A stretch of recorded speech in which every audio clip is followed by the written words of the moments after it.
Hello friends, आज मैं जो कहानी बताने जा रही हूँ वो एक सच्ची कहानी है जो अभी फ़िलहाल ही 13 मार्च को कोर्ट से फैसला आया था तो उससे दिया गया था। ये कहानी हरीश राणा की है, गाज़ियाबाद के हरीश राणा की कहानी है। आप लोग प्लीज़ मेरे चैनल पे अगर नए होंगे तो मेरे चैनल को लाइक और सब्सक्राइब ज़रूर कर दीजिएगा। इससे आगे मैं कहानी आपको बताने जा रही हूँ।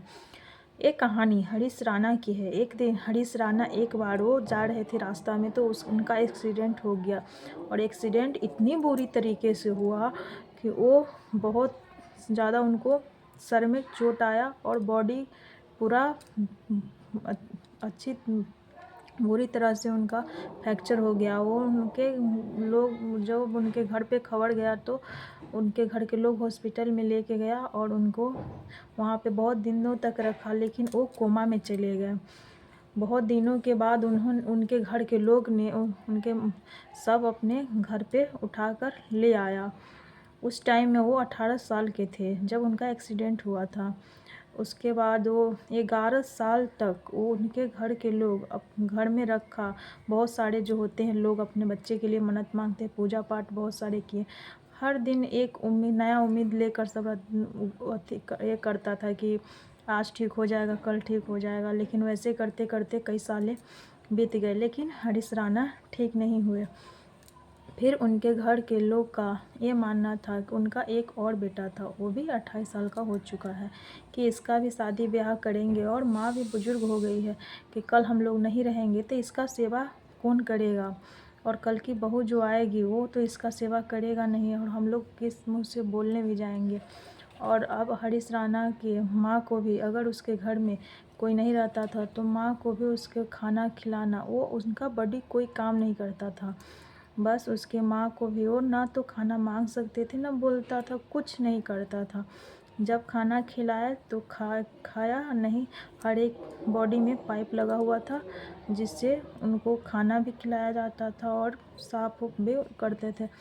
तो स्मेल अजीब अजीब स्मेल आने लगे थे और दिन पे दिन उनका शरीर पूरा दुबला पतला होते जा रहा था। तो इनकी माँ सब ने कोर्ट में इच्छा मृत्यु के लिए परमिशन मांगी कि जिससे कि कोर्ट मंजूरी दे।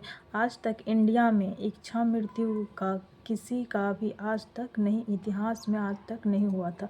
ये फर्स्ट है जो कि हरीश राणा को दिया गया है। 13 मार्च को हरीश राणा को इच्छा मृत्यु दी गई और उनके माँ ने ये बोली उनकी माँ ने कि अगर इसके बॉडी का जो पार्ट अच्छा होगा वो किसी को मैं दान में दे दूँगी, कि किसी को अपना जिसको ज़रूरत होगा वो अपना करेगा, क्योंकि इससे तो कुछ होगा नहीं। और उनकी माँ भी कह रही थी नहीं तो भगवान इसको अपना मृत्यु दे दे, कि इतने कष्ट से अच्छे है कि इसे मृत्यु दे दे, ये नहीं कि अब इसको ठीक ही कर दे, क्योंकि वो तो ठीक हो रहा नहीं था। माँ का उनको भगवान के ऊपर से भी विश्वास उठ गया था।